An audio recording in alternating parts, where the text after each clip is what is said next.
sido muy importante hacer este acto que vamos a celebrar hoy, pues porque primero hay muy poca información de las historias, aun siendo de izquierdas o de derechas, no todo el mundo conoce lo que han hecho algunos o algunas. Eso era lo primero. Lo segundo, la actitud tan horrible que tuvimos la Alcaldía de Madrid cuando el tribunal o la sentencia dijo que había que de nuevo quitar el nombre de Justa Freire porque no estaba argumentado o no estaba visto que Millán Astray hubiera hecho tal o cual cosa. Algunos pensamos que sí, lo hemos leído en alguna ocasión, pero el caso que tenemos dos compañeros magníficamente bien documentados y probados, sí, y ellos nos van a explicar fenomenalmente bien justamente lo que hizo cada una de estas personas que andan en litigio el tema del nombre y que afortunadamente están acarreando bastantes movilizaciones a favor de que vuelva a esa calle a llamarse Justa Freire.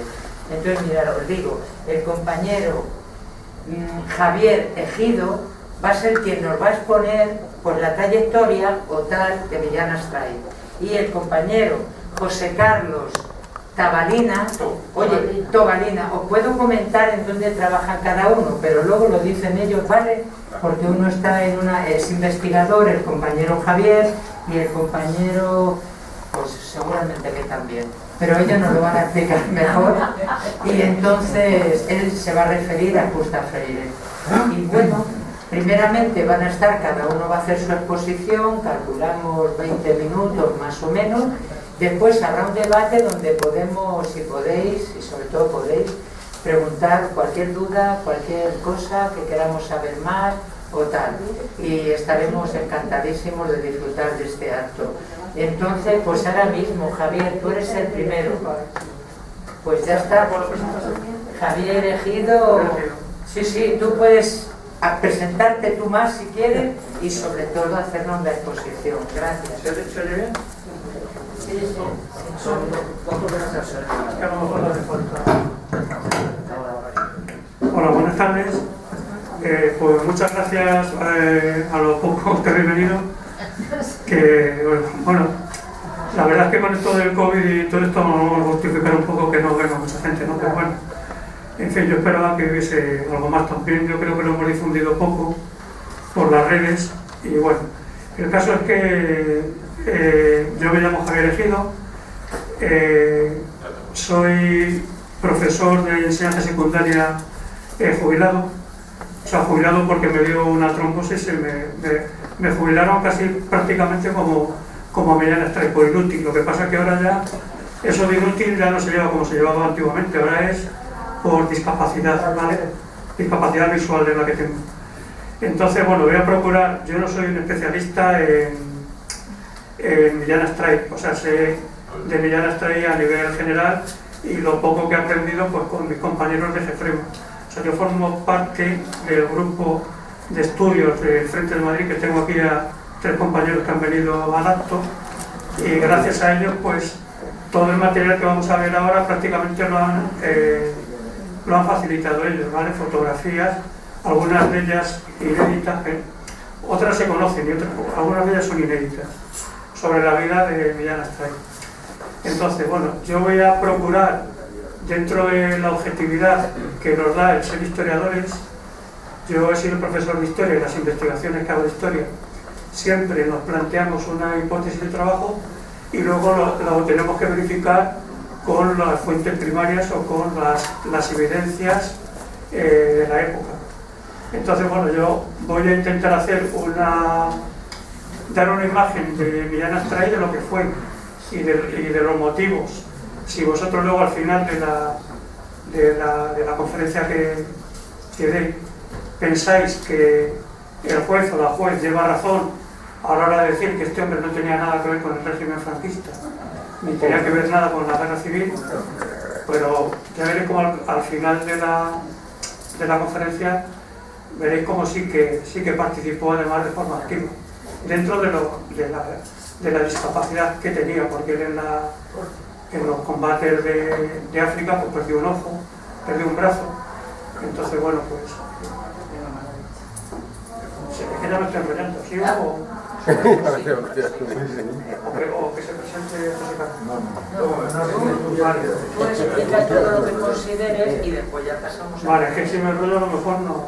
Bueno, el caso es que vamos a ver su vida, cómo fue, y luego ya vosotros pues juzgáis si merece la pena o no que tenga una calle en Madrid su nombre.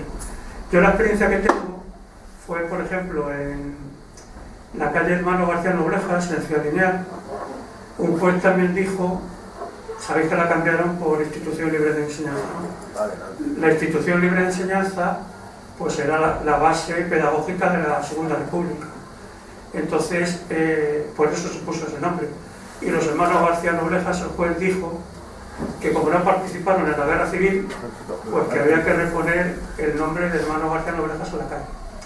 Bueno, el caso es que el juez o el perito que tenía no estaba bien asesorado, o él mismo no estaba bien asesorado, porque nosotros dentro del grupo de estudios pues sabemos, porque todos los años celebramos el asalto al cuartel de la Montaña el último domingo de julio, y en la relación de falangistas que fueron allí a apoyar el golpe de Estado al cuartel de la Montaña, allí aparece uno de los hermanos García Noblejas. Y no es que eso lo haya inventado nadie, sino la relación la da Joaquín Arrás, que era el historiador oficial del régimen. O sea, no la da nadie ajeno al régimen. Entonces, claro, ante una resolución judicial de este tipo, pues te surge la sospecha de que este juez o no estaba bien informado, o no es leído incluso la historia de la Cruzada Española, que es el libro de Joaquín Arrás, que es el libro de cabecera de ellos. O sea que, en fin, y en este caso pues pasa lo mismo. Yo he vivido siempre en Carabanchel, en el distrito número 11, que era entonces como se conocía hasta después de la absorción en 1948.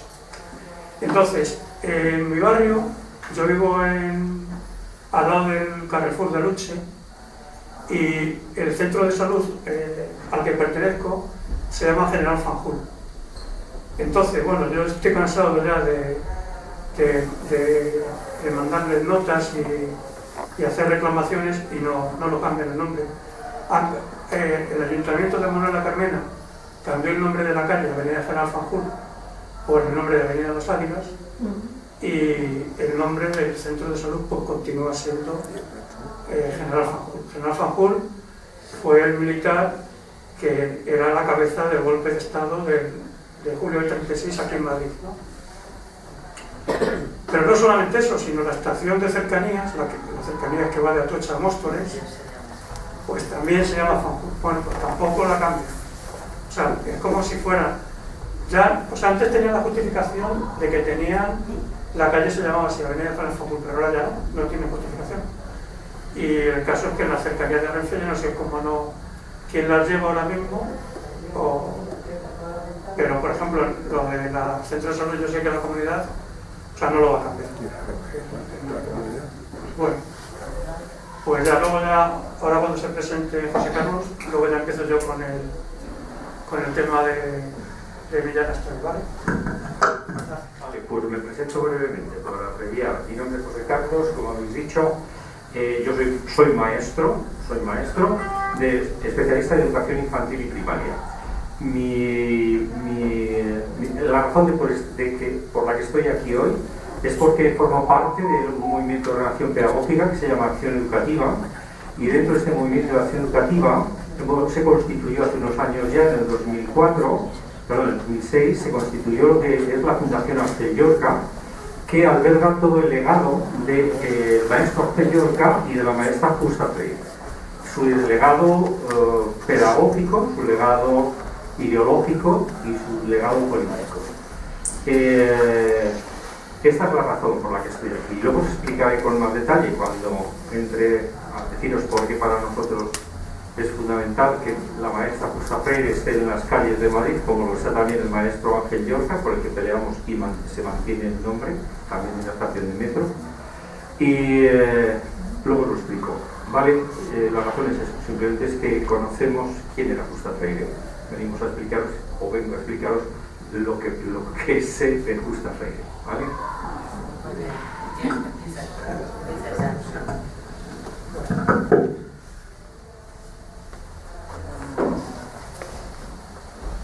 ¿Dejamos las luces así? No está muy claro, ¿no? Claro, que no se va Apago.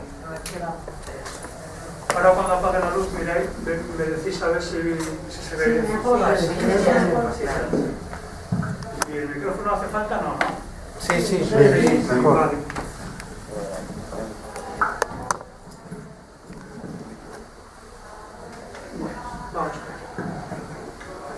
Bueno, vamos a ver. Esta primera imagen que vemos aquí es, vamos a ver, dentro de la vida personal de Millán Astray hay un suceso que le va a marcar de por vida, ¿vale? Y es lo que le pasó a su padre en el caso del crimen de la calle Fuencarral, ¿vale? El padre era jefe, en el año 1906, que se llamaba igual José Millán Astray, era jefe superior de policía de Madrid. Entonces, cuando al año siguiente de ocupar la plaza, tuvo lugar un crimen, mataron a una mujer en la calle Tudescos y fue el primer fregado que se encontró él como... Luego fue ocupando diversos cargos dentro de la Administración de Justicia y terminó siendo director de prisiones. En concreto era director de la prisión de la cárcel modelo, la que estaba, donde está ahora mismo el cuartel general del aire, que fue, después de la guerra era el Ministerio del Aire, ¿no? ¿Os acordáis? Bueno, pues este hombre hacía trapicheo con los presos, vivía en un mundo de corrupción que con dinero pues se los dejaba salir de la cárcel, ¿vale? Entonces uno de ellos, en un permiso de estos irregular pagado, pues mató a su madre para heredar dinero. Era un golfillo de estos de clase bien, un golfo, y bien compinchado, porque al final en el juicio no quedó muy claro si fue el hijo o fue la sirvienta, porque la que se inculpó fue la sirvienta y al final fue a la que cargaron el muerto y la mataron en Madrid, aquí en sesión pública por garrote vil. Fue la última persona ajusticiada así en público en Madrid. Entonces estos antecedentes a él le van a marcar profundamente y va a intentar pues que sean ocultados, ¿vale? Bueno, aquí tengo una foto de la cárcel modelo, que veis que es la que está al paso del cursor, la que parten las naves desde el centro, ¿la veis? A la izquierda. Está el cuartel aquí abajo, el cuartel de Infante Don Juan, que era el cuartel de ingenieros entonces, que este sigue existiendo, lo que no existe ya es la cárcel modelo. Aquí era donde era el director, el padre de Millán Astray, ¿vale? Aquí tenemos un compañero que es de Argüelles y conoce muy bien esta foto. Bueno, os he dicho ya que están aquí mis compañeros aquí en primera fila, Roberto, Eugenio y José Antonio. Gran parte del material que estáis viendo aquí me lo han aportado ellos a través de CEFREMA. Formamos parte del grupo de estudios del Frente de Madrid y el objetivo nuestro como asociación es el estudio de la guerra civil aquí en Madrid y la conservación del patrimonio histórico que ha quedado, es decir, fortines, puestos de ametralladoras, todo lo que ha quedado de la época, pues procuramos que eso se conserve, y es una lucha continua la que tenemos pues, con las administraciones que, como ya sabéis, pues normalmente no hacen ni caso.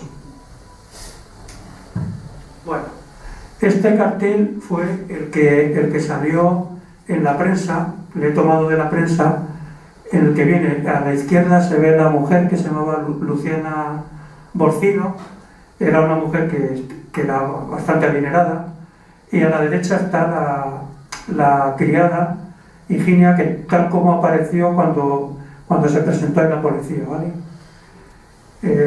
Esta fue la mujer la que mató presuntamente el hijo, ¿vale? Que no se llegaba a saber, bueno, inculparon a la criada. A ver, perdón. Bueno, aquí tenemos a Millán Astray y he sacado un listado de lo que era Millán Astray. No era, o sea, no se le puede enjuiciar o discriminar por lo que era, porque era un diplomado de Estado Mayor. Dentro de la carrera militar en España es un nivel avanzado el que una persona sea de Estado Mayor, ¿vale? El de Estado Mayor era también el Vicente Rojo, ¿vale? El defensor de Madrid durante la batalla de Madrid. Bueno, ahí estaba puesto oficial de infantería del ejército, diplomado de Estado Mayor en la Escuela Superior de Guerra, veterano de las campañas de Filipinas y Marruecos.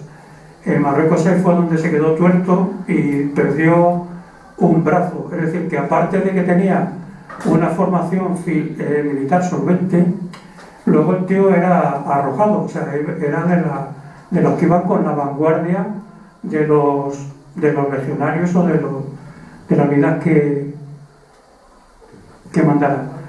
Fue profesor de la Academia de Infantería de Toledo. Luego, cuando tuvo lugar el golpe de Estado, estaba en Argentina sacando dinero vendiendo sus historias en la radio y en tertulias. Entonces, cuando se entera del golpe de Estado, pues inmediatamente, como a Franco le tiene mucho aprecio, pues se viene a la península otra vez a ponerse a sus órdenes, dentro de las circunstancias físicas que él tenía, o sea, porque él no estaba capacitado para mandar una unidad ahora mismo. Entonces, Franco lo que hizo fue le nombró jefe de prensa, que pongo el siguiente punto, jefe de prensa y propaganda de la Junta Técnica de Burgos. Este hombre se dedicó a hacer alabanzas, igual que su cuñado Serrano Suñer, de Franco. Eran alabanzas tan pedantes y tan fuera de lugar y tan chirriosas muchas veces, que incluso un historiador franquista como era Ricardo de la Cierva dice que las alabanzas que le hacían rozaban ya con el ridículo. O sea, querían poner también a Franco, que realmente lo que estaban haciendo tanto Serrano Suñer como Millán Astray era algo patético. Y luego veis que os pongo ahí Radio Nacional de España, ¿no? Bueno, pues durante la gestión de este hombre se crea, con varios periodistas afines al régimen, pues se crea Radio Nacional de España precisamente para ser un órgano de propaganda dentro de la zona franquista, ¿vale? Y luego, como regalo, o sea, como detalles que tiene Franco con él, porque Franco le aprecia mucho, le nombra procurador en Cortes, ¿vale? Nombrado por Franco. Solamente él le hizo un mal gesto a Franco, que le costó un disgusto, que fue que es un chascarrillo, ¿no? Pero bueno, viene al caso de... Solamente una vez le tuvo que llamar la atención, y es que Millán Astray, cuando se casó, su mujer en la noche de bodas le dijo que tenía voto de castidad y que no podía. Entonces vosotros imaginar el panorama de una persona como Millán Astray, que la noche de bodas se entera de ese percance, ¿no? Que su mujer tiene un voto de castidad. Bueno, pues al final se enrolla con una treintañera, él ya con 60 años ya pasados, cumplidos, se enrolla con una prima del filósofo de Ortega, ¿vale? Entonces ella se queda embarazada y claro, como es una situación que entonces estaba mal vista, pues Franco, cuando se entera, pues se pilló un rebote aquí de cuidado. Y entonces ella, la muchacha, se tuvo que se fue a dar a luz a Portugal.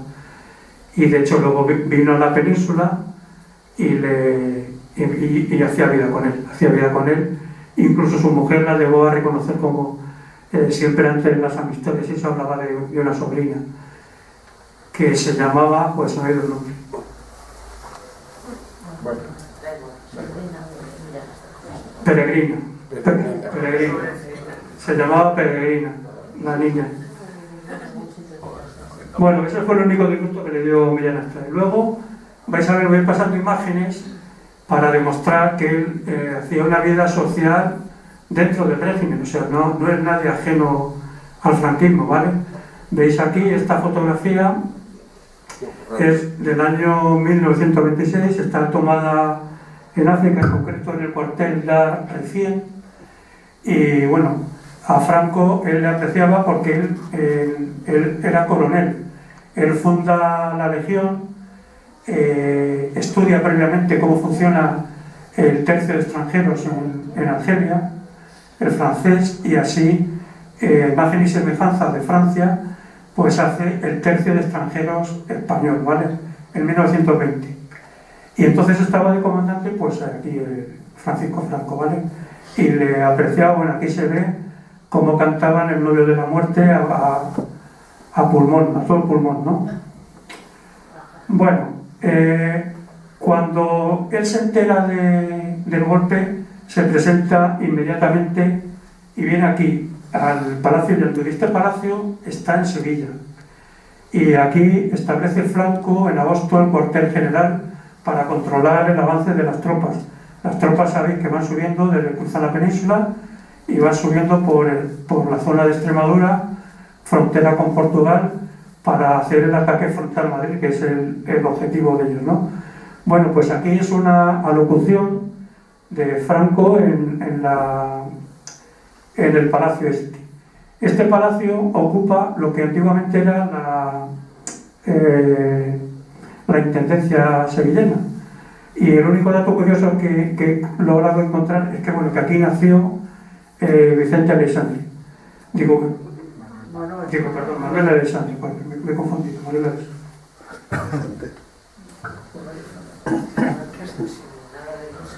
Es que veo fatal, pero bueno, vamos a ver. Esta fotografía es saliendo Millán Astray del cuartel general de Franco, y os la pongo para que veáis un poco qué conformaba el régimen al principio, ¿no?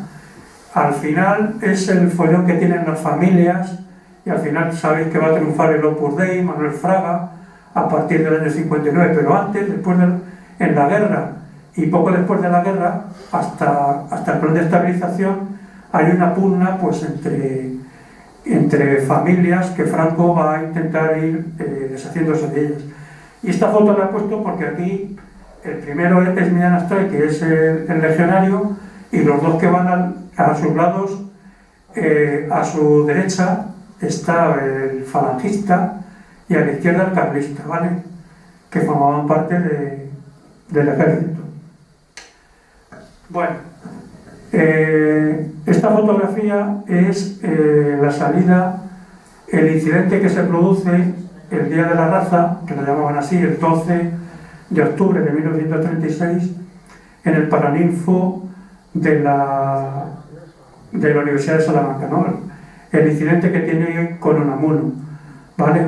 El rifirrafe, bueno, hizo un documental Manuel Menchón, que lo podéis ver, hicimos una entrevista, nosotros tenemos un canal de YouTube que se llama Canal Gefrema, hicimos una entrevista a Manuel Menchón, que aportó precisamente mucha documentación sobre lo que pasó realmente en el Paraninfo de la Universidad de Salamanca. El caso es que los testigos presenciales de ese día dijeron que pasaron mucho miedo porque había muchos falangistas allí armados, y eso le producía mucho miedo. Y bueno, luego al final, para no enrollarme mucho, luego os di las referencias, pero lo de la muerte a la inteligencia y mueran los intelectuales y todo fue verdad. Y luego lo que también demuestra Manuel Menchón es que al final la muerte de Unamuno pues es también sospechosa, ¿vale? Fue una muerte manipulada por el régimen pues para... En fin, ellos al principio pensaban que tenían un intelectual a su favor, pero claro, desde que pronunció las palabras esas de venceréis, pero no convenceréis, pues dejó de ser amigo, ¿vale? Bueno, esta fotografía me la mandó el compañero Eugenio González Cruz y es el entierro del general Mola.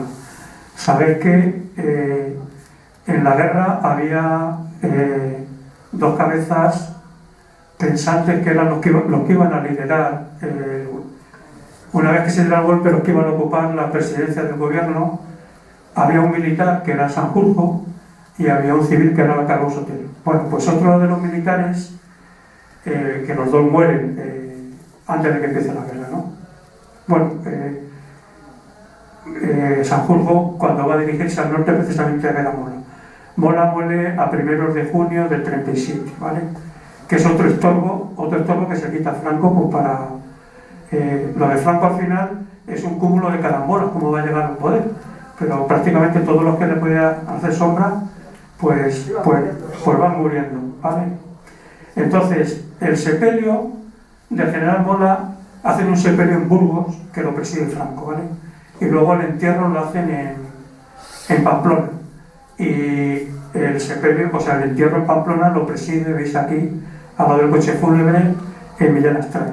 Es decir, que no es un personaje secundario. O sea, cuando Franco le pide a Millán Astray que presida el entierro en su nombre, es porque, vamos, es algo más que un personaje secundario. Estas son fotografías del entierro, ¿vale? Ahí siempre vemos centrado al general Millán Astray. Bueno, esta fotografía está sacada de un documental. Hace un viaje en octubre del...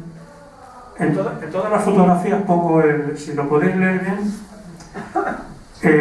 esta fotografía hace un viaje a Italia, Millán Astray. Entonces, veis que os he puesto en Roma por el Día de Solidaridad con España.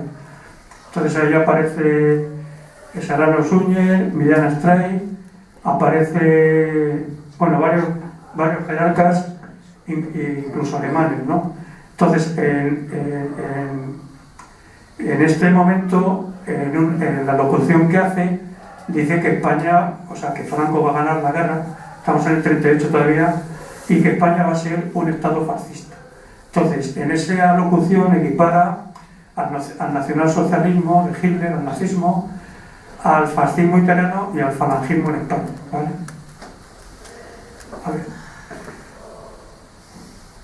Bueno, esto es otro acto donde aparece él dirigiendo el Contarro. ¿Veis? El 1 de octubre del 38, la fiesta del caudillo en Burgos. Esto es lo mismo, él era, o sea, ocupaba el puesto de Franco. Bueno, esta foto, voy a detener un poco en ella porque este se llama, junto con el que está Tomás Domínguez Arevalo, ¿veis? Conde de Rodezno. Este conde de Rodezno es el que va a negociar con el general Mola la participación de los carlistas en la guerra, ¿vale? El conde de Rodezno, este era un terrateniente allí navarro, ¿vale? Son los que le van a facilitar la participación de los carlistas. Daros cuenta que la segunda reunión conspirativa contra la República, o sea, la primera se tiene el mismo día 14 de abril por la noche en la calle Miguel Ángel en Madrid con varios generales, o sea, con Millán Astray, con José Calvo Sotelo, José Antonio Primo de Rivera, Ramiro de Mestu, o sea, el mismo día 14 de septiembre en la casa de Rafael Benjumea, el conde de Guadalhorce, que luego Franco le concedió la presidencia de Renfe en el franquismo. Bueno, pues ahí es la primera reunión. La segunda reunión tiene lugar en el País Vasco y la hacen los carlistas, ¿vale? Que lo gestiona este hombre, el conde de Rodezno. ¿Veis? Aquí más celebraciones. El segundo aniversario, la celebración en Valladolid, en el año 1938, también presidida por Millán Astray. Baracaldo, Vizcaya, jura de bandera del tercio Ortiz de Zárate, también presidida por Millán Astray. Esta fotografía es la plaza de Salamanca. Y entonces, ¿veis la fecha? La fecha es muy importante, 5 de junio del 39. Digo que la fecha es muy importante porque la guerra termina legalmente, ¿no?, el 28 de marzo del 39. Entonces, con el que lleva de la mano es el embajador portugués, que es Teodonio Pereira, ¿vale? Y el de la chistera es el hermano de Franco, ¿vale? Es Nicolás Franco. Entonces, es el acto de despedida de los viriatos. Los viriatos son los voluntarios portugueses que han combatido ayudando a Franco en la guerra civil. En la guerra civil sabéis que Franco fue ayudado por el ejército alemán, la Legión Cóndor y la Legión italiana, fue la que apoyó a Franco. Entonces, los italianos, o sea, los portugueses, perdón, los llamaban los viriatos.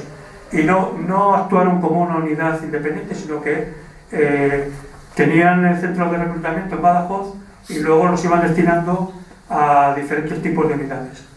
Entonces, os digo lo de la fecha 5 de junio del 39, porque daros cuenta que desde marzo, abril, mayo y junio, o sea, cuando se despiden a los soldados portugueses, la guerra terminó de sobra. O sea, digamos que los tienen, por si acaso, hasta... Vamos a dejarlos aquí, esperando un poquito y luego ya les dejamos que se marchen.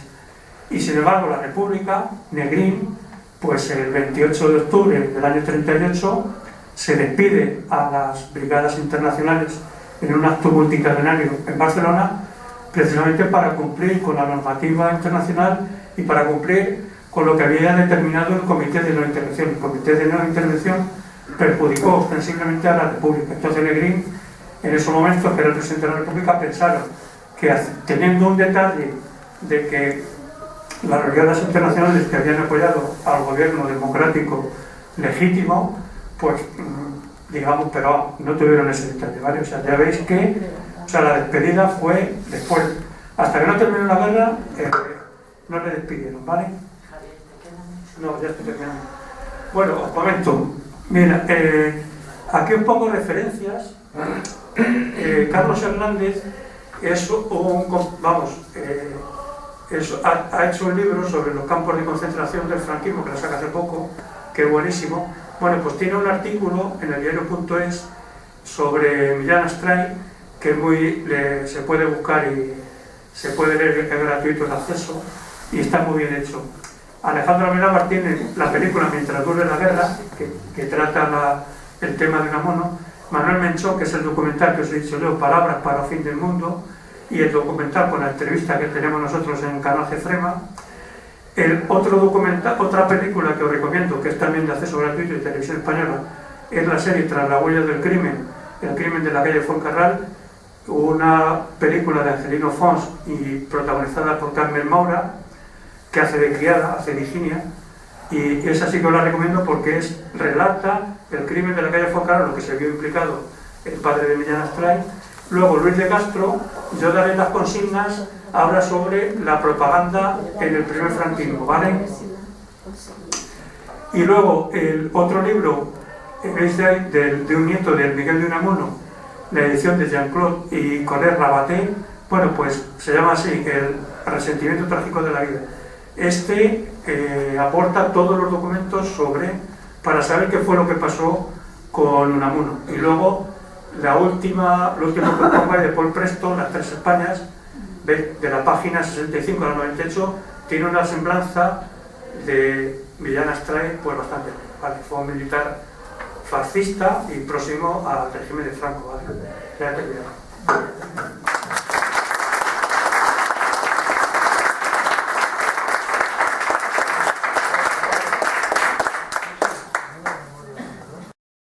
Es triste que una ciudad como Madrid en el 2021, ya para el 22, sirva todavía de cuna a quienes atacaron, vilipendiaron y persiguieron la democracia y a los demócratas y a las demócratas. Es inaudito. Yo creo que será de los pocos países en el mundo que pase esto, de las pocas ciudades que se sostenga esta historia.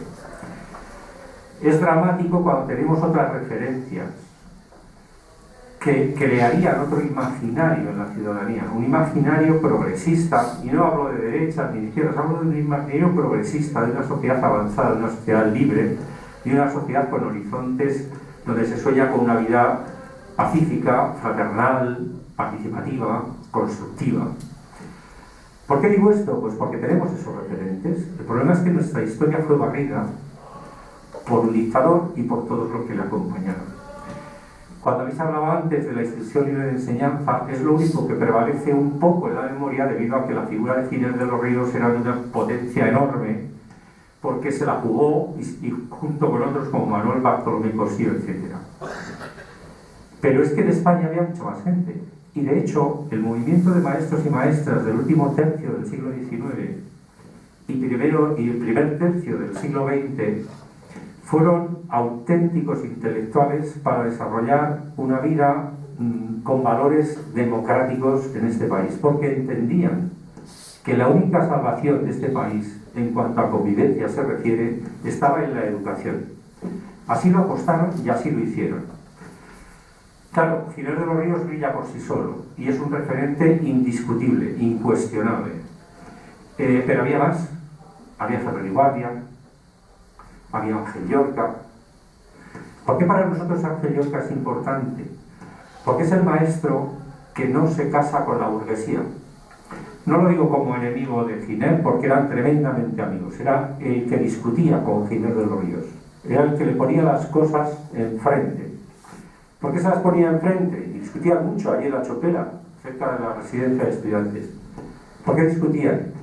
Porque Ángel Llorca era un convencido de que la educación salvaba al pueblo, pero la educación pública, no la educación privada, no la educación para las que los burgueses que podían pagarse. Él entendía que las ideas de la institución eran excelentes, pero para llevarlas a la escuela pública. Por eso para nosotros, para Acción Educativa, para los movimientos de relación pedagógica y para la Fundación Ángel Llorca, es un modelo a seguir, porque su empeño fue llevar las ideas de la institución a la escuela pública, hasta el punto que no solo se conformó con las ideas de la institución, sino que entroncó con uno de los movimientos más transformadores de la educación a nivel universal, que fue todo el movimiento de la escuela nueva del siglo XIX y el siglo XX. Como la institución libre de enseñanza fue un movimiento muy albergado en las familias pudientes. Siempre existe esta controversia, parece que lo público se queda siempre relegado para los menos pudientes, para los que no podemos, ¿no?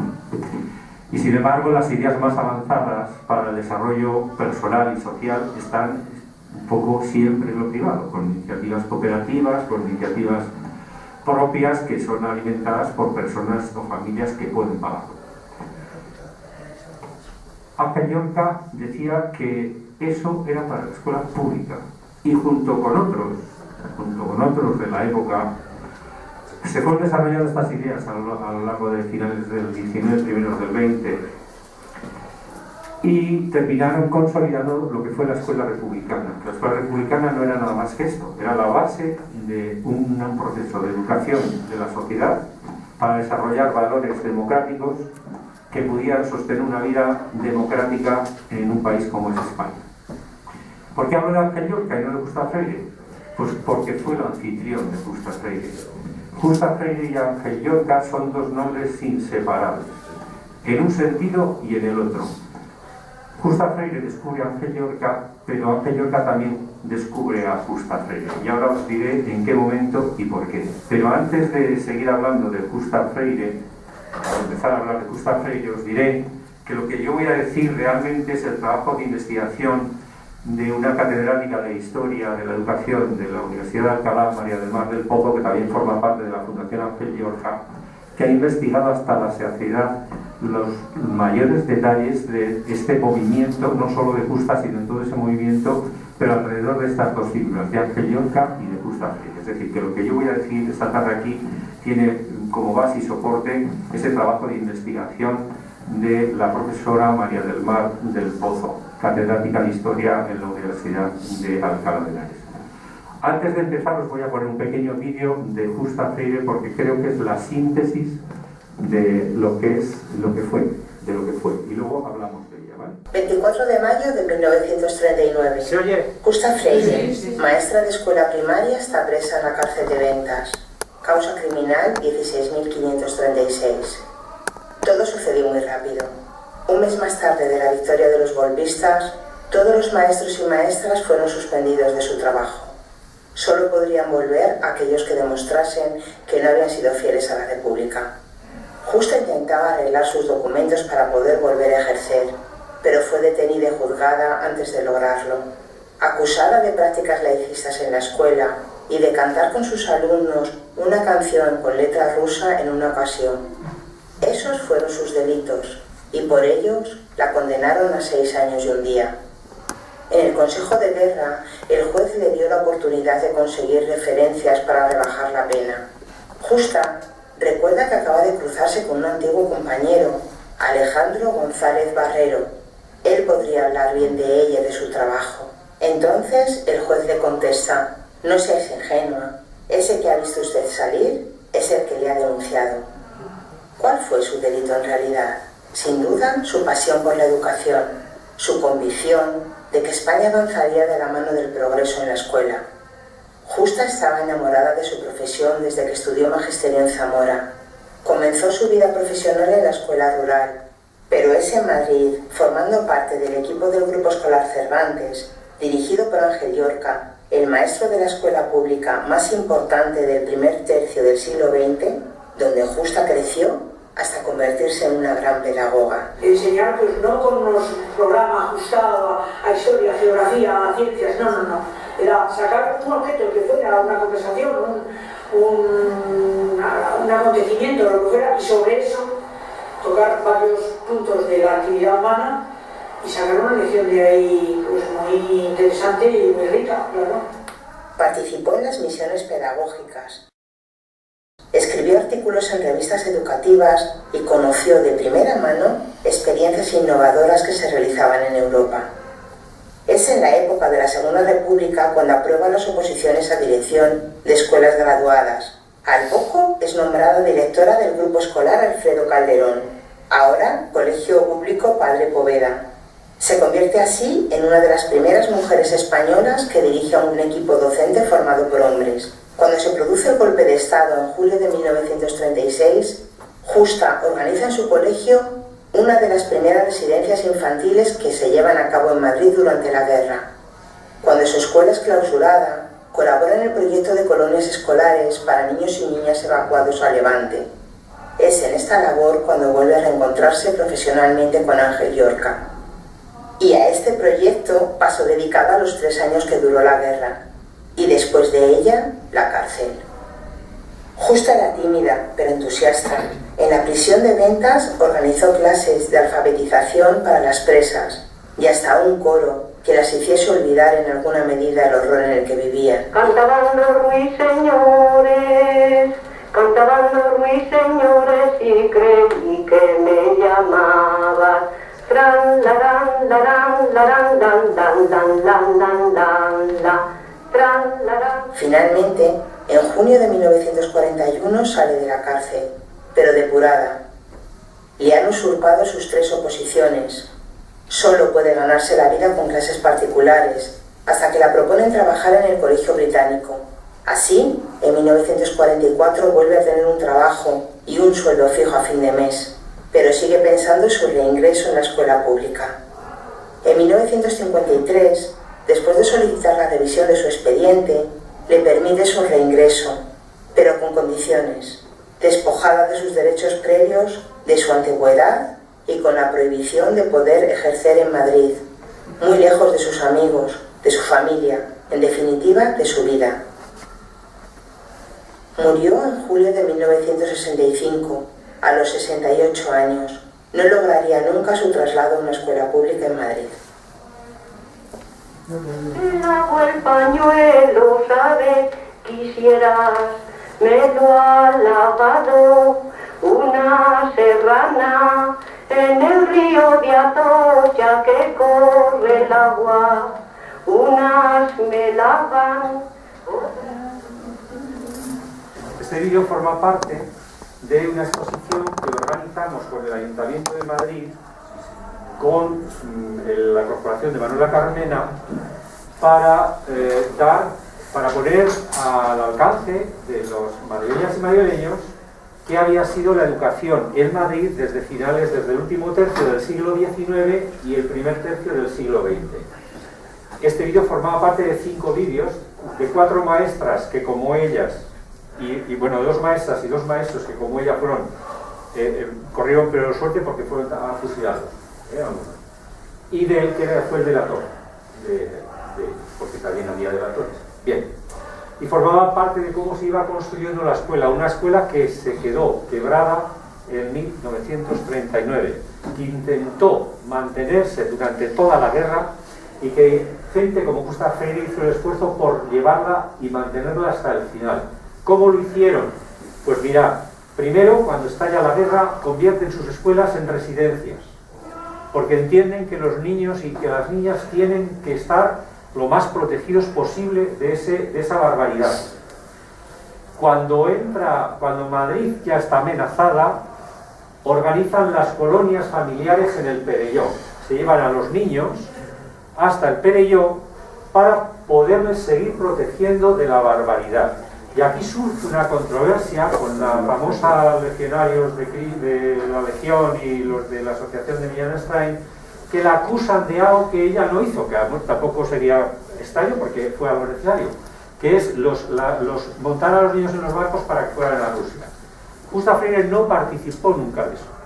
Ella lo que hizo fue organizar las colonias del Perelló, llevando a niños, allí aterrizaron niños y niñas de toda España, y como ella durante toda su vida estuvo dedicada a la educación, en su tiempo de vacaciones se dedicaba a hacer colonias escolares en verano. Esa experiencia la aprovecharon para montar esas colonias. Luego tomó el protagonismo Ángel Llorca, pero quien empezó a montar las colonias fue Gustav Freire, en el Perelló, ¿de acuerdo? Junto con Elisa y otras maestras que la acompañaban. Fijaros si era importante esta labor, que fue incluso y ha sido una referencia para lo que luego han sido las colonias de verano de la Cruz Roja, de cómo estaban organizadas, con qué criterios se hacían, para que las niñas y los niños fueran quienes tomaran el protagonismo de la construcción de todo el entorno educativo donde iban a vivir. Este es un dato importante. ¿Por qué? Porque para muchas gentes que nos dedicamos a la educación, poner el punto en que el protagonista es el niño o la niña es central. Y esta idea no es nueva, no nos la hemos inventado los de la renovación pedagógica de hace 3 días. Es una idea vieja, es una idea absolutamente vigente. Es una idea que viene de los movimientos de la escuela nueva y que Ángel Llorca y Gustav Freire ponen en marcha en sus experiencias escolares. ¿Dónde las ponen en marcha? No en las colonias, no. En las colonias ya traen la experiencia de haberla puesto en marcha en los grupos escolares que se crean en la República. Y el primer grupo escolar, como referencia, que se crea en la República, es el Grupo Escolar Cervantes, que recoge a todos los niños, era un colegio de niños, el Grupo Escolar de Niños primero, de todo el barrio de Tetuán, de clase obrera, deprimida, para llevar adelante ese proyecto del que os hablaba antes, es decir, construir un entorno educativo liberador para los niños y las niñas de entonces, con la idea de que sean los nuevos creadores de una sociedad diferente. ¿De acuerdo? Estos fueron sus delitos. Estos fueron los delitos por los que fueron fusilados. Manuel Alonso Zapata, el primer día o a los pocos días del golpe de Estado, es fusilado. Y formaba parte del equipo del Grupo Escolar Cervantes, junto con compañeros de Gustav Freire y de Ángel Llorca. Es decir, algunos pagaron con la vida, otros pagaron con el exilio y otros pagaron con la depuración y con la cárcel. Entonces, su delito era creer que la escuela pública, y sí que insisto en lo de pública, porque Gustav Freire, Ángel Llorca, Manuel Alonso Zapata, eran maestros y maestras de la escuela pública. No tengo nada, no solamente no tengo nada, para nosotros la institución libre de enseñanza es una referencia necesaria. Los movimientos de Escuela Nueva son una referencia necesaria, pero quienes traen las ideas de esos movimientos liberadores en la educación para liberar la sociedad son maestros como Ángel Llorca y Gustav Freire, que dicen esto para la escuela pública y ponen en marcha los grupos escolares que empiezan a tener experiencias educativas que se basan. Si habéis escuchado el vídeo, el testimonio que se escucha de una alumna suya.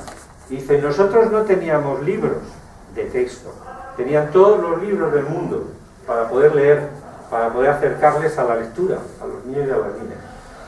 Ellas no eran examinados, eran simplemente observados en su forma de hacer y acompañados en su mejora para hacer mejor las cosas. Es decir, ellos practicaban una pedagogía que llamamos activa, que ponía la mirada en el niño, no en el currículum. ¿Os suena lo del currículum? Porque ya llevamos 7 leyes de educación con currículum cambiados.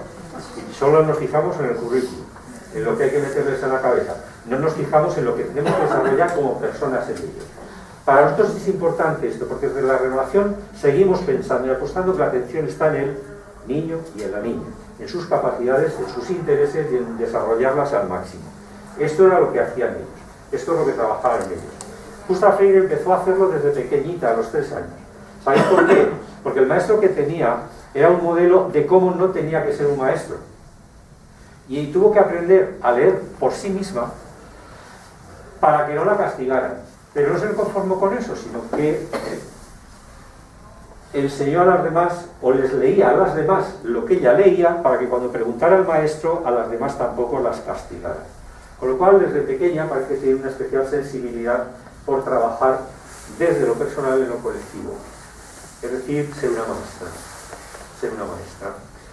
Digo esto porque es una referencia que luego a lo largo de su vida se va desarrollando. María del Mar del Pozo dice, ¿por qué una mujer como Justa Freire, normal, se convierte en una mujer extraordinaria? Pues por 3 acontecimientos muy sencillos. La primera, por la época que le toca vivir, rodeada de todos los movimientos intelectuales y de pensamiento progresista de este país, ¿no? Todos aniquilados, y de los cuales forma parte, pero ella hace algo que no se hace habitualmente, y es que escribe lo que hace, registra lo que hace, y es crítica con lo que hace y con lo que hacen los demás. Por lo tanto, todo su legado queda recogido. Y luego, evidentemente, las circunstancias que la acompañan. Es decir, de alguien que podía haber pasado por la vida desapercibida como una más, se convierte en un personaje extraordinario y para nosotros un personaje de referencia. Suceden varias cosas importantes desde nuestro punto de vista. La primera es que, como la primera plaza que tiene es en Casillas, en un pueblo de Ávila, ella viene a Madrid a participar en unos cursos de formación de maestros para el dibujo, porque era buena dibujante además. Antes los maestros y las maestras hacían sus dibujitos como los niños y animaban a que sus cuadernos tuvieran todas sus ilustraciones. Hoy tenemos todo esto, ¿no? Nuestros medios, hoy no editamos nada, ni escribimos ni nada, ya tenemos todo esto, ¿no? Entonces ya es suficiente. Pues antes se escribía todo, ¿no? Y entonces ella viene aquí y conoce, en eso participa en una serie de encuentros donde está Manuel Bartolomé Cosío y empieza a tener relaciones con él. Manuel Bartolomé Cosío es el director del Instituto Pedagógico y formó parte de la Junta de Formación para Maestros Fuera. Era una autoridad. Manuel Bartolomé Cosío estuvo propuesto para la presidencia de la República. Y lo digo con entusiasmo porque era como yo riojano, entonces me emociona también saber que un riojano podría estar propuesto, bueno, pues ya sirvió para otras cosas. Entonces, no quiso ya porque estaba ahí muy mayor y estaba muy cascado, pero intelectualmente era una mente privilegiada. Y ella tenía buena relación con él y se carteaba. Y le decía que tenía mucho miedo porque tenía muchas carencias, ella, a él. Y él reconocía en ella una autoridad a todos los niveles, por su inquietud intelectual. Fruto de esa relación, en unos cursos posteriores, ya en 1920, conoce el Cervantes y conoce a Ángel Llorca. Y cuando llega aquí en el 20, porque ya es en el 19, cuando es nombrada maestra en Casillas, dice, esta es la escuela que yo quiero. Aquí se desarrolla. ¿Cuál es la escuela que ella quería? Cuando llega a Casillas, lo que se encuentra es un erial. Lo mismo que se encontró en su escuela de pequeña con aquel maestro. Se encuentra un erial. Y para ella era muy importante el ambiente educativo.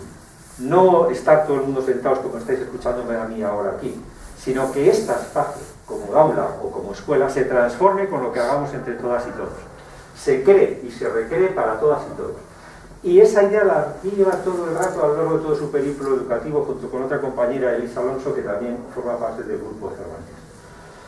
Cuando llegan a Cervantes, finalmente, Ángel Llorca a las dos las propone que lleven todo el ámbito de la vida cotidiana. Pues dijo, esto es lo mío, porque lo mío es educar en el ámbito de la vida cotidiana. Y transforman el Cervantes, hasta el punto que para Ángel Llorca,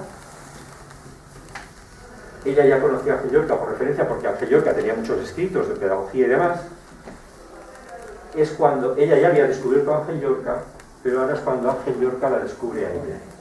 La descubre a ella y descubre todo su potencial como maestra, como persona comprometida con la educación y con los valores que intentan desplegar. Hasta el punto que forma parte de su equipo, hacen 2 viajes a Europa para estar formándose en las corrientes pedagógicas de la época, con todos los movimientos de escuela nueva, con los movimientos freinetianos, etcétera, etcétera, y se forman en ese ambiente intelectual. Y ella se compromete también, y se compromete hasta el punto que forma parte de las asociaciones de maestros que se empiezan a formar, que luego una de ellas deriva en lo que fue el primer sindicato de enseñantes de España, el ACT, de la UGT, ¿vale? Y se compromete a ese nivel. El primer compromiso que adquiere es defender a una maestra en Gerona, firmando un manuscrito, porque el obispo la había denunciado, porque hacía lecturas sospechosas. Vale, entonces el rector de la Universidad de Gerona la había expedientado. Digo porque esto pasa hoy también, no sé si estamos libres de estos tiros, o sea que seguimos. Pero no, son vigilantes, ¿no? Nuestros vigilantes. Entonces, Gustave Freire es un referente de compromiso ético, es un referente de compromiso profesional y es un referente de compromiso también político y social. Ella, como habéis visto en el vídeo, es apartada de todo y no recupera nunca su ideal, que es trabajar en la escuela pública para que este país tenga niños y niñas bien formados en lo científico, bien desarrollados en lo creativo y bien construidos en lo ético y en lo social. Y colorín colorado, esto es lo que os tengo que comentar para que sepamos por qué Millán Astray no tiene que estar en la calle, el símbolo del fusil, y por qué Gustave Freire, la maestra Gustave Freire, sí tiene que estar en nuestra calle como imaginario de lo que queremos como sociedad. Por eso, maestra Gustave Freire sí tiene que estar en la calle. Por eso no entendemos cómo la decisión que toma el ayuntamiento en el 2017 es revocada por un tribunal, pero lo más grave de todo, no entendemos por qué este ayuntamiento no ha recurrido esa sentencia para mantener el nombre de la calle maestra Gustave Freire, y ya no está en un calle como otros piratas que van a estar ahí. Y como no lo entendemos, se ha creado una plataforma para defender que la maestra Gustave Freire no tenga una calle en otro sistema, no, lo tenga ahí, que es donde se puso, y que no esté Millán Astray, que es el que no debe estar, porque es símbolo de la barbaridad. Y el símbolo de la barbaridad en este país ya debe desaparecer, no puede seguir prevaleciendo, ya va de estos símbolos anacrónicos y ya no te voy a extender más. Entonces, se ha creado esa plataforma, estamos creando ese movimiento, el otro día de la manifestación, no sé si estuvisteis o no estuvisteis, se van a hacer diferentes acciones a lo largo de todo este tiempo y pensamos hacer un poco como la lluvia del rocío, no que sea un movimiento explosivo, sino que vayamos movimiento hasta que consigamos que esa calle vuelva a tener su nombre, que es Maestra Gustave Freire. Con esa calle ella no tenía mucho que ver, pero sí tiene que ver con Madrid, y es lógico que Madrid tenga una calle, ya que se puso esa frente a otro símbolo que no queremos, que sea esa la calle que tenemos. Muchas gracias.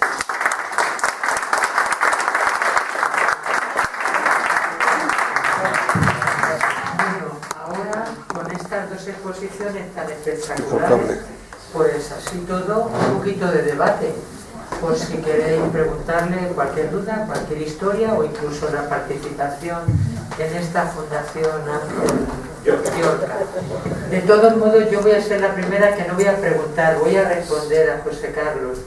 Dice que no comprende por qué este ayuntamiento no ha recurrido. Yo digo que es que esa duda no tiene sentido, ¿verdad? Para los fascistas que son. Venga, debate y manos arriba quien quiera preguntar. Muy bien. Bueno, puede ser a cualquiera de los dos compañeros. Yo doy la palabra según al compañero de cuadritos. Ha sido el primero. Muy bien. El de cuadros. Sí, bueno, yo he vivido en la calle Millán Astray, porque tenía ese nombre. Y mi madre, que tiene 90 años y ya lleva ahí viviendo 50 años, ¿no? La fauna de la calle, o sea, los vecinos, en definitiva, es un perfil determinado en el cual el conocimiento histórico es el que es, ¿no? O sea, es decir, no. Entonces, aquí lo que ha fallado es que verdaderamente cuando el Ayuntamiento de Carmena decide este cambio, esa pedagogía de que hablabas tú de maestra Freire se tenía que haber hecho muy intensivamente con los vecinos, porque sabíamos que había una contraposición de estos legionarios, no sé si son de Cristo o de dónde son, pero estuvieron allí en el mercado haciendo ruido, ¿no? En definitiva, y son los que han tomado la iniciativa, mientras que el concejal del distrito de turno se quedó un poco parado en de alguna manera haber hecho una información que es muy sencilla. Es decir, en la exposición que habéis hecho de Millán Astray hay una cosa que yo creo que se olvida, que son los inicios de esa legión en el territorio africano, en el cual el ejército español, dirigido por Millán Astray, hace las técnicas de tierra quemada, es decir, llegar a los poblados, quemarlos con los civiles dentro, mujeres y niños, ¿no? Es una persona que desarrolla la muerte, pero la muerte de verdad no tiene la dignidad de tener un honor, de tener una calle, o sea, sencillamente. Y por supuesto, alguien quien no crea muerte, sino que crea vida, pues sí tiene eso. Entonces, este contraste se podría haber hecho muy fácilmente. Es decir, es el mismo argumento que utiliza la derecha con el asunto de la violencia y el terrorismo. Es decir, víctima y verdugo. O sea, el verdugo era Astray, con sus técnicas de asesinato, con un uniforme para que tenía el derecho a matar en África, y después su participación en la guerra civil sería la que fuera, pero fue. Estaba ahí, estaba en el régimen, es claro. Pero no se ha sabido centrar quién era la víctima, en este caso Justa Freire, un personaje desconocido que va a la cárcel solamente por enseñar, y un señor que tiene crímenes en sus espaldas y que sí tiene. Es decir, que el espejo de la derecha pone de víctima verdugo, esto hubiera entrado muy bien en el perfil del barrio, que no están muy introducidos en la historia, no lo van a entender muy bien. Y luego la crítica es que, claro, la cuestión es, el ayuntamiento ahora ya sabemos que no va a hacer nada, pero es que el anterior se quedó muy parado, y yo creo que ahí se perdió un poco esa batalla, en que la gente hubiera sido consciente por qué se estaba cambiando eso. El compañero...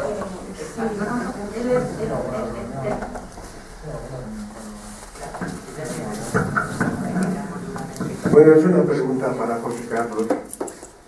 ¿Podría ser una exposición gráfica, porque yo creo que aquí la mayoría lo hemos visto, La lengua de las mariposas? Lo que quería Freire, yo creo que es entendible, ¿no?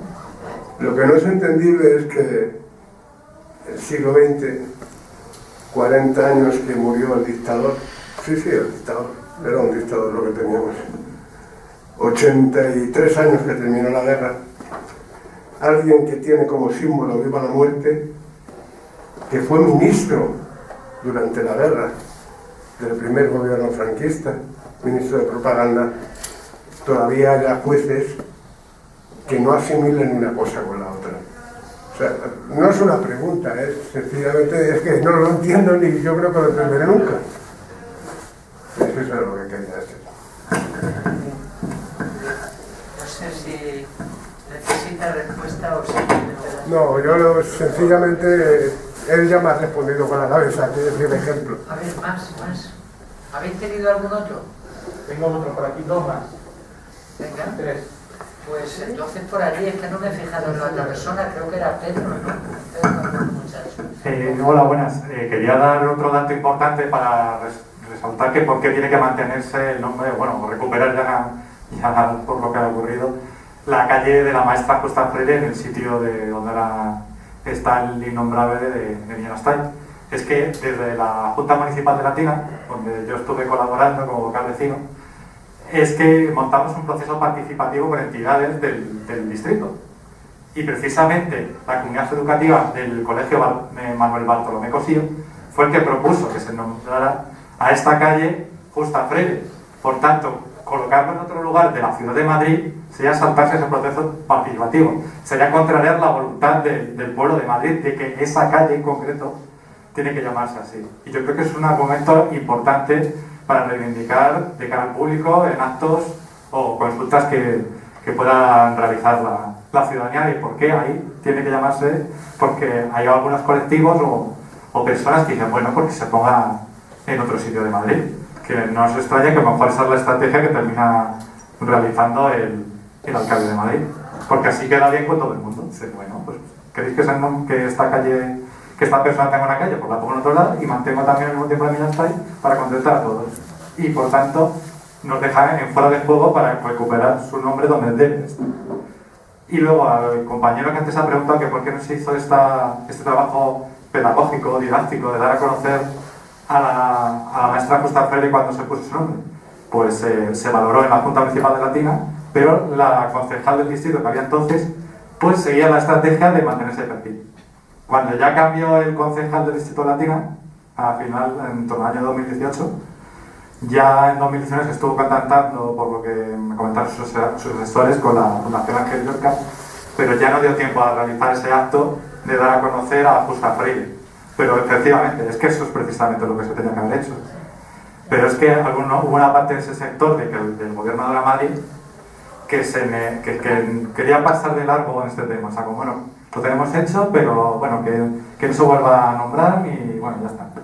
Y está relacionado con también un tema que tenemos que a lo mejor trabajar también en el distrito de Latina y con los compañeros de Carabanchel, que son los que están sacando todo esto adelante realmente, no tanto los de Latina, que son las otras 6 calles que fueron aprobadas en la Junta Municipal de Latina, 6 calles franquistas, con nombres democráticos, entre ellos Rosa Parks.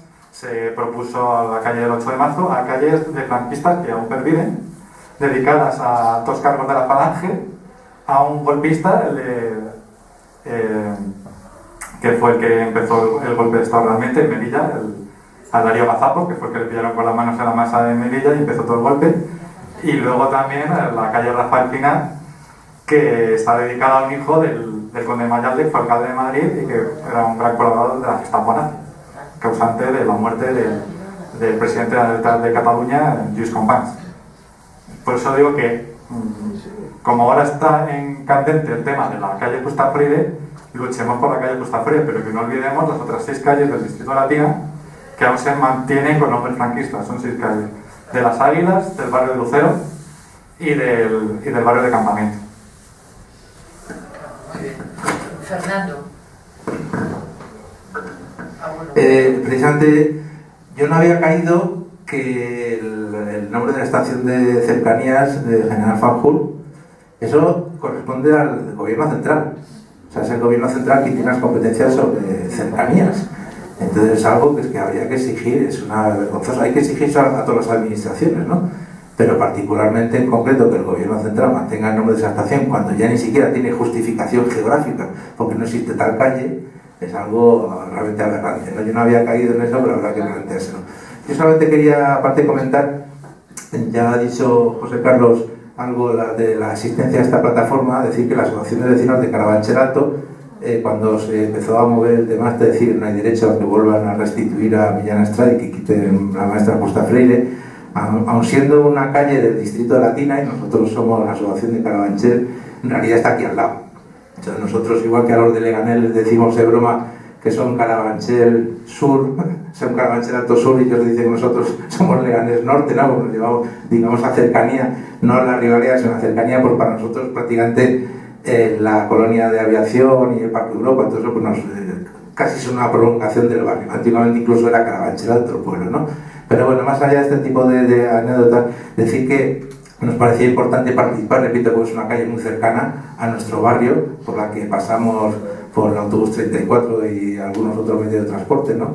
Y por eso es por lo que nos incluimos en esta plataforma, por eso es por lo que hemos organizado este acto también, que magníficas vuestras exposiciones y os agradecemos un montón que hayáis venido aquí a plantearla, los dos ponentes, ¿no? Y decir en ese sentido pues que Como dato creo que es importante tener, y es que cuando se decidió en el año 2017 el cambio de nombre, de cambiar de Millán Astray a Justa Freire, fue votado a favor por Ahora Madrid, el PSOE, Ciudadanos y la abstención del Partido Popular. En ese sentido fue un acuerdo pleno del Pleno del Ayuntamiento de Madrid, democráticamente decidido, y es lo que en este momento ahora la plataforma exigimos. Es decir, olvidaros de la ley de memoria histórica para este tema, simplemente cambiarlo porque es vuestra competencia.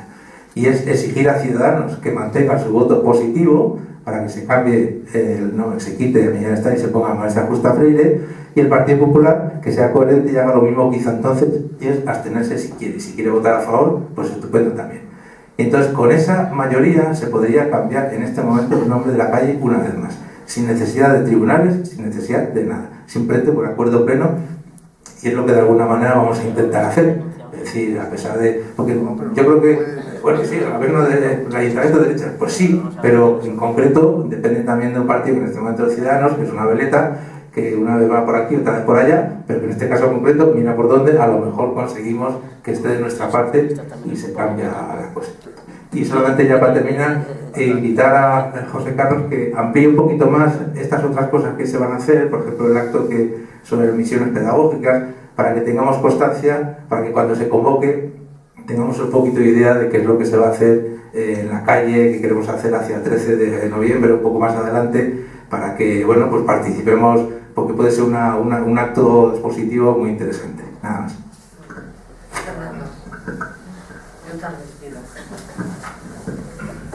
Hola, nada, daros las gracias por las dos exposiciones, me parecen muy interesantes, y yo os animaría a que pudierais hacerlo en más centros culturales, no solamente de Latina, de Carabanchel. O sea, esto debería de, no sé, es una idea que debería de salir un poquito y que la gente de Madrid, de los barrios, sepa lo que está pasando aquí y que puede pasar a ellos, ¿no? Yo tengo dos reflexiones, el compañero ha dicho, ¿no? Yo no entiendo cómo después de casi 90 años de la guerra civil, 40 de que muere el dictador, tengamos que estar viviendo esto. O sea, esto no pasa en ningún país de Europa. O sea, al final, yo no sé si aquí lo vamos a conseguir, no va a conseguir, pero a lo mejor nos tenemos que ir fuera de España a denunciar esto. Y que les pongan y que nos regañen. Yo siempre entiendo que nos regañan de Europa. Nos regañan por Doñana, nos regañan por el Mar Menor, nos regañan por muchas cosas del medio ambiente y también nos pueden regañar por cosas políticas. Esto no pasaría en Alemania. Esto es impensable que esto pase. Y que tengamos un gobierno que no esté intentando hacer algo, es muy difícil, ¿no? Que a lo mejor aquí se fuera aquí a denunciarlo. No sé si habéis sopesado esto y lo tendréis a lo mejor en mente, o alguien, algún partido puede llevarlo fuera, que no lo sé, si lo habéis pensado. La verdad es que no preguntáis, no damos una opinión, pero dos cosas y quería aclarar dos cosas. José Carlos va a responder. Sí, mira, dos cuestiones. Sí que estamos trabajando a niveles también internacionales, porque en la Fundación Ángel Llorca hay 3 profesoras de Historia de la Educación que forman parte de las asociaciones de la Historia de España, de la Asociación de Historia de Historiadores en España, y que tienen sus conexiones internacionales. De hecho, en este momento, uno de los manifiestos que hemos elaborado para buscar el apoyo de otras personas y de otras entidades se está apoyando en movimientos de historiadores de educación, de los historiadores de educación en algunos países europeos, concretamente en Holanda y concretamente en Italia. Y aquí en España las 2 asociaciones que lo están apoyando también. Es decir, sí se está moviendo el tema, lo que pasa es que es un movimiento más sostenido, con menos publicidad, pero que tiene también su efecto o quiere tener también su efecto porque llega a los oídos donde tiene que llegar, porque están mandando sus escritos al Ayuntamiento de Madrid, ¿vale? Esto por un lado. Como decía Pedro, también es verdad que en esta plataforma se están organizando cosas. De hecho, el otro día se hizo una manifestación, también se hizo los que estuviste, se hizo esa performance al final de la manifestación. Se ha hecho un folletito que está para quien lo quiera distribuir por ahí. Lo estamos distribuyendo por facultades, por todos los ámbitos sociales, por el metro y por todos los lados. Es decir, todo el que quiere pide y se le da y se distribuye por todos los lados. Porque sí que hay que hacer pedagogía sobre Gustave Freire y sobre todos los movimientos de, no solo maestros, de científicos, de personas de la cultura, que necesitan ser rescatadas de la memoria, porque son referentes para crear imaginarios distintos en la ciudadanía. Para que el que vive en una calle se pregunte por qué tiene este nombre mi calle y sepa quién es, porque hoy a Gustave Freire, cuando ponéis en internet, ya sabe prácticamente todo lo que es, ¿vale? Entonces ya puede ser un referente, ¿no? Y por eso es importante. En esta plataforma que se ha creado alrededor de la figura de Gustave Freire, nosotros pensábamos que no iba a tener el efecto que está teniendo, pero realmente lo que está convirtiendo en un símbolo para reivindicar la recuperación de las otras 6 calles que tú planteabas y de todas las calles que deben desaparecer del callejero de Madrid. Y no solo de Madrid, de otros sitios también. Es un tema que incluso ha tenido eco en el Parlamento del Estado. El otro día incluso Rufián apelaba al sinsentido de esta Comunidad de Madrid quitando la calle a la maestra Gustave Freire. Ha tenido eco en la Asamblea de Madrid. Está teniendo eco. Nosotros pensábamos que no iba a tener este eco y al final se está convirtiendo en una figura simbólica. Una figura simbólica para todo ese movimiento que es necesario. Pero es que ese movimiento ya tiene su plataforma también. Es decir, y en la que nosotros no estamos, pero a la que nosotros vamos a apoyar, y de hecho nos coordinaremos en calendario de acciones para no pisarnos las chanclas entre unos y otros, para que podamos ir a lo que convoquen unos y a los que convoquemos nosotros. Porque es absolutamente necesario. Yo creo que estamos todas las que estamos aquí, las personas que estamos aquí, estamos de acuerdo en que es necesario cambiar el imaginario de la calle de Madrid, de las calles de Madrid y del Estado.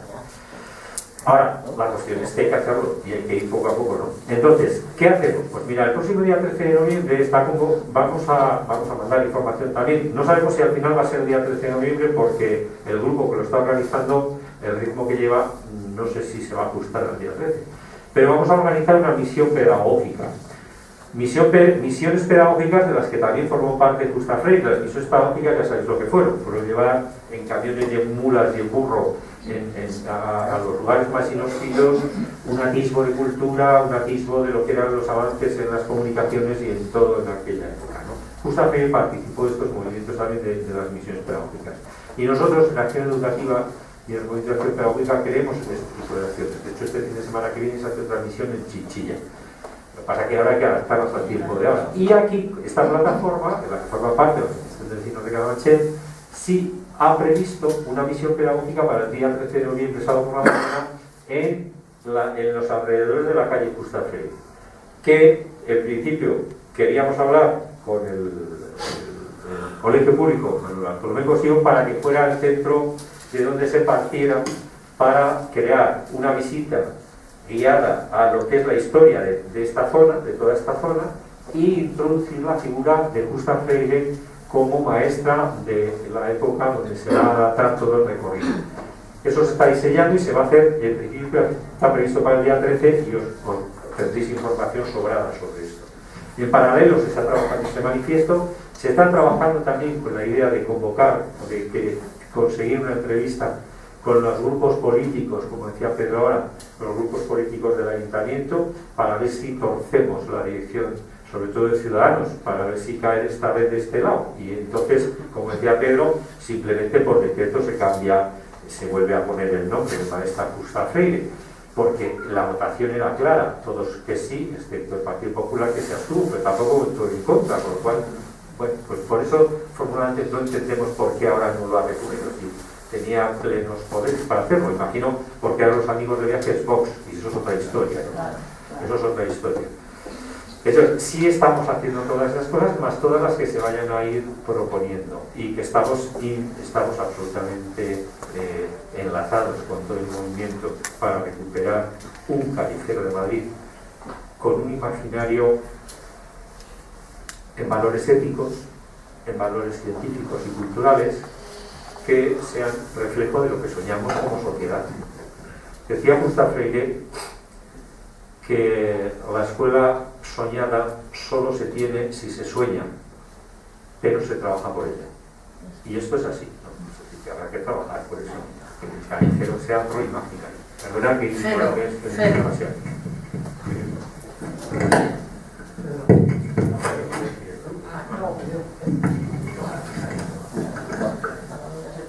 Bueno, yo no conocía a Gustave Freire, o sea, no sé por qué, pero no había oído nunca hablar de ella.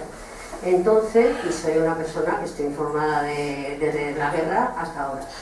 Entonces, lo que yo veo es que la gente no se entera de nada, porque nosotros vamos a reuniones, vamos a manifestaciones, vamos a historias. Y que también veo una lentitud de que ahora, después de 40 años que murió, y otros 40, que ahora cambian las calles, cuando no se atrevían nunca a eso. Entonces llevan un avance que nos va a costar muy caro, porque es que es así. Nosotros empezamos con las reuniones, sí, que si lo lleva fulano, que si lo lleva mengano. Yo llevo toda la vida con estas movidas, todas. Y entonces yo veo una lentitud que nos morimos y no conseguimos nada, porque yo ya tengo 70 años. Entonces veo que sí, que hay que reunirse, que no sé qué, y todo eso me parece muy bien. Pero a mí lo primero que yo haría es arrancar las calles, ahora mismo. Sí, me tomé por violenta, por lo que sea, pero es que le van al alcalde, te mandan a no sé quién, el otro vota no sé qué. Entonces pasan los años y nos han plantado una cosa que yo jamás pensaría que eso iba a suceder. De que nos ponga Millán Astray el asesino número 1, pero hay tantos ahí puestos en todos los sitios, en toda España, que si los caídos por España, por no sé qué, en los pueblos. Hombre, por favor, yo creo que ya vamos muy retrasados y que avanzan ¿cómo avanzan? Porque sin ir más lejos, yo en mi calle tengo debajo al chino facha, todos los días cantando el carasol, arriba España, pegando a la gente, apropiando toda la terraza. Yo más, vamos, que pertenece a mi casa, el portal mío es de él. Pues, ¿eso cómo se puede consentir? Allí todos calladitos. Cuando hemos salido a la calle con Franco nos han cortado un pepino con los grises. Y ahora la juventud o está dormida porque yo veo que la gente protesta, pero nadie dice nada. Y este señor se ha apropiado de la calle, no puede pasar por allí, y recoge la terraza cuando le da la gana, con las mesas, tosillando, ¡arriba España! Bueno, este es el día del desfile, pues ya no plus ultra. Y lo primero que tiene unos mariachis, que los habrá sacado de y vienen y cantan en ¡arriba España! Después de eso cantan el y luego ya pues cantan las cosas de mariachi. Y tengo que cerrar las ventanas y no se queja nadie. Nadie. Tú hablas con los vecinos y parece ser que son de izquierda ni narices. Yo veo que esto va a la ruina, que no lo voy a ver yo, de que pongan una calle normal, si es que van avanzando. ¿Cómo se me va a ocurrir a mí que iban a poner ahora Millán Astray? Ya estaba. No, pero lo quitaron. Y que han vuelto a ponerlo, y que están poniendo todo, y que están haciendo lo que les da la gana. Y ese señor, con toda... Bueno, yo no entré a su tienda, o bar, o lo que sea. Pasó una foto de Franco más grande que este señor, ahí puesta. Entonces, luego tiene allí, que yo al pasar, claro, salgo del portal y me lo toco. Entonces, ¿cómo se puede consentir eso? Y cómo no hay pelotas, ya hablando de plata, porque yo pienso que si viviese mi padre, se lo había quemado. Porque es que es imposible. Tú tienes que estar pegadito, todos con la banderita. Y la bandera, España, bueno, la han quemado la bandera, la han hecho de todo. Allí todos los días tienes teatro. Pues, pero no sé quién habrá sido. Tiene una bandera de España como de aquí a donde estáis vosotros, que es un toldo. Y yo tengo que soportar eso. Cuando yo he vivido una infancia terrible, porque mi padre era comunista y además era militar republicano. Y ahora me viene a mí este tío a mi puerta. Y lo que Millán Astray, que si la no sé quién, que si no sé cuánto. Pues ya van a sentir parate. Eso van a consentirme que yo ponga un bar con Lenin y con quien quiera. Vamos, me lo queman al otro día. Y ese señor, la apología del franquismo, según parece, no se debe existir. Y ahora mismo sí, Millán Astray. Al ayuntamiento, a reunirse, que vote fulanito, que vote... Y se pasan 10 años y seguimos con lo mismo. Porque es que yo ya tengo prisa. No sé si es que soy una impaciente, pero porque llevo 80 años. Tienes razón. Es que ya estoy harta. Estoy harta. Y vas a las manifestaciones y vamos los 4 viejos de toda la vida. Porque los jóvenes no salen. Son todos burrojos, pero de internet. Taca, taca, taca. Y luego resulta, vamos, yo en mi época, te digo yo a ti, con los que yo tenía camaradas, que eso se había arrancado, pero de cuajo, y a pleno día. Y que ahora somos muy demócratas, porque hay que aguantarse. Y hay que dar nota. Solo hay que recordar el 4 de mayo, o sea, lo de la pedagogía es más que necesario. Bueno, la pedagogía, los maestros, todos, es que todos están represaliados, como antes. Porque es que no veo un avance en ningún sitio. Yo, por ejemplo, esta señora no la conocía. Y mira que he leído y eso. Y como yo, mucha gente. Es que no tienen información de nada. Entonces ahora mismo un vecino que tiene millones y le oyes, bueno, ¿para qué lo van a cambiar? Pues si no pasa nada. Y tienes que oír esas cosas. Y nadie sabe quién era esta señora. Va a hablar el otro compañero. Yo estoy ya. Sí, hola. En primer lugar, felicitar a los ponentes, ha estado muy bien y yo pienso que esto tiene un punto de inicio, que es la ley de memoria histórica, que es completamente, es floja es un pastiche, me parece que se hizo por cumplir, y lo deja todo una ambigüedad total, que queda a decisiones de los jueces, que es lo que está pasando. Aquí cuando habla la justicia, ya sabemos a quién beneficia y a quién se defiende, ¿no? Entonces esa ley, que es una ley ambigua, ha propiciado lo que está pasando ahora, que ahora lo que te van a decir cuando digas tú que lo quieres hacer por decreto, va a decir, no, la ley dice que se quede, la ley dice que se quede, eso ya es sagrado. Ahora van a sacar la ley de memoria democrática, que esperemos sea más taxativa, más contundente y más precisa con todas estas cosas. Hay otro error también. Esto lo del nombre de las calles se hizo apoyándose en la ley de memoria histórica. Se podía haber hecho como se ha hecho en Barcelona con el artículo 33, o sea, haber hecho Colau, mira, este le quito la calle, y ya está, ¿no? Y apoyándose en la ley de memoria histórica hemos entrado en el juego que más les conviene a ellos, que es el de la justicia, el de los tribunales. Y luego hay otra cosa que también que he hecho en falta, no digo de quemar locales, pero sí de contraatacar de alguna forma, ¿no? Tú, por ejemplo, vas por la calle Génova, se ha quitado la placa de Largo Caballero en la Plaza Chamberí, y vas por la calle Génova y tienes ahí una placa en una esquina, aquí nació José Antonio Primo de Rivera, con el yugo de las flechas y tal. Es decirle al señor Almeida, bueno, esta placa la van a quitar, no la van a quitar, al igual que han quitado la de Largo Caballero.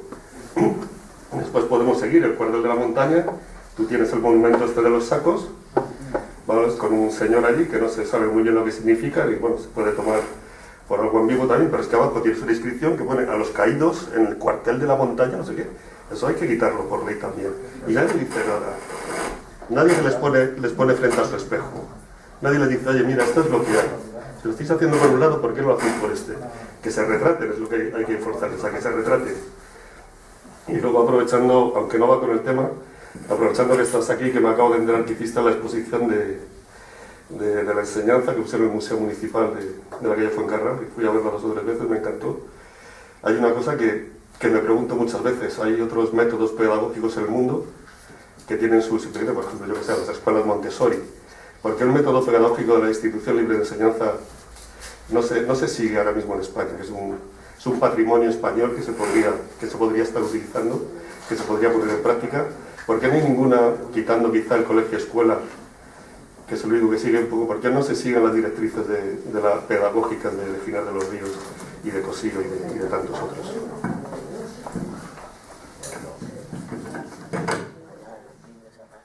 Pues mira, yo lo que quería comentar primeramente, que me ha parecido magnífico por todo lo que habéis dicho, la presencia de los 2 compañeros. Sobre todo porque efectivamente falta información de los detalles. A grosso modo sabíamos más o menos, sobre todo lo que había hecho Millán Astray, si no tanto en España, si en Marruecos y luego aquí, porque era la mano derecha de los mandatos. De ahí que yo, cuando he dicho que pedía la palabra, es porque habéis mencionado el tema de la justicia. Yo pienso que el problema grave que tenemos, no solamente es que hayan quitado el nombre de Justa Freire, que como bien decía José Carlos, es más que justo que tenga una calle en Madrid. Y el otro día, cuando en la manifestación, algunas personas decían que daría igual en Latina que en embajadores o que en Callao. Pero el problema no va por ahí. El problema es que la justicia en este país, y sobre todo ahora más que nunca en Madrid, va a quitar nombres de personas tan significativas como Justa Freire, porque encima les viene bien y quieren seguir teniendo algo que acaba de decir el compañero de la camisa blanca. Quieren seguir teniendo el nombre de los fascistas, porque no olvidéis, acabéis de decir hace un momento que si Ciudadanos cambiara su voto, se podría poner independientemente de lo que hubiera dicho el juzgado. Pero es que Ciudadanos tiene una posición bastante distinta a la que tenía en el año 17.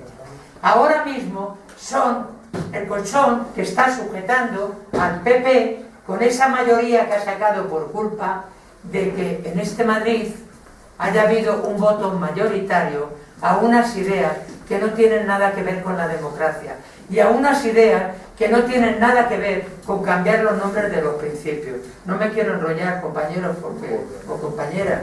El problema grave que tenemos no es solamente el voto de Ciudadanos, es que la gente lo que no conoce o no quiere ver o no quiere saber, y es verdad que ahí hay que apoyar también mucho al tema de memoria histórica, es que no solo tenemos nombres de muchos fascistas, sino que nadie sabe el daño que hicieron, el daño que continúan haciendo, y que encima hay gente que sigue haciendo cada vez más. O sea, hemos ido hacia atrás de los años 80, más apología del fascismo y la ultraderecha en este Madrid, en toda España y en este Madrid mucho más. Y en Europa. Y entonces eso es muy perjudicial para todos nosotros, y que desde luego tendremos que estar ojo a visor, con lo cual saludo enormemente lo de esta fundación, pero que no cabe duda que ojalá y en este acto y en otros futuros que vengan podamos estar, pues eso, cientos de personas, y en los movimientos, como se ha dicho, que de verdad quede claro que queremos tener en nuestras calles y en nuestro callejero de Madrid, pues personas que han simbolizado cultura, democracia, progreso, lucha por lo público, y no señores que con mano, sin ojo y sin no sé qué, era la mano derecha de Franco y así actuó en todo momento. Y eso es lo importante que debemos proliferar allá donde vayamos. Pero vamos, la gente de memoria histórica sigue yendo a Sol todos los jueves, o todos los jueves una vez al mes o algo así, y desgraciadamente parece que el mundo no se entera de eso. Mira, cuando habéis hablado de las películas, has dicho varias, o por ahí habéis dicho lo de la lengua de las mariposas. Yo digo una que nunca estuvo legal, que las mujeres hemos utilizado en varias ocasiones, las maestras de la República. Buenísima, por una razón, porque queda claro cómo las mujeres, toda la carne al asador para que los niños y las niñas fueran protagonistas, como ha dicho José Carlos, pero sobre todo que cuando llegó el dictador mató a muchos maestros, pero a las maestras las escabulló a la mayoría, porque se ve que le dolía especialmente que las mujeres pudieran hablar de esa manera. En esta película es magnífica, pero nunca ha sido legal, la hemos ido consiguiendo de manera ilegal y muy buena. Entonces, compadre, yo lo que quería era decir todo esto, pero si alguien quiere decir algo más, aún nos quedan unos minutos, y si no, pues que estamos encantadísimos. Pedro. Sí, antes de que abrir lo último, me vais a permitir hacer una información publicitaria, y es que, aprovechando que está aquí Javier Ejido, comentar que el día 7 de noviembre está previsto hacer un paseo por las calles de Carabanchel, que lo va a dirigir él, para ver, digamos, los sitios del frente de guerra en Carabanchel, por lo cual puede ser una cosa interesantísima. Entonces, digo, no tiene que ver con lo que estamos hablando, pero aprovechando que está como ponente y va a ser el que va a organizar esa visita, será el domingo 7 de noviembre, más fecha histórica de la resistencia de Madrid, a las 10 de la mañana, y el día anterior, el día 6, en la Casa del Barrio dará una conferencia previa para explicar un poco lo que se va a ver. Lo digo porque ya recibiréis información, pero por si acaso, pues la fecha, para que se dame la publicidad, pero me parece interesante. Por si quiere el chino. Bueno, ya más o menos ya lo ha explicado Pedro, que el día 6 coincidiendo con el 85 aniversario de la toma de Carabanchel por las tropas franquistas, cuando intentan el ataque frontal a Madrid. Bueno, pues llevamos trabajando ya tiempo con mis compañeros en los archivos, pues sacando bastante información, mucha de ella novedosa, que no fue, el frente de Carabanchel no fue un frente secundario, porque ellos el ataque a Madrid pretenden hacerlo por la Casa Campo y la Ciudad Universitaria, pero no pasaron por Carabanchel, por el Puente de Toledo, porque no pudieron, ¿vale?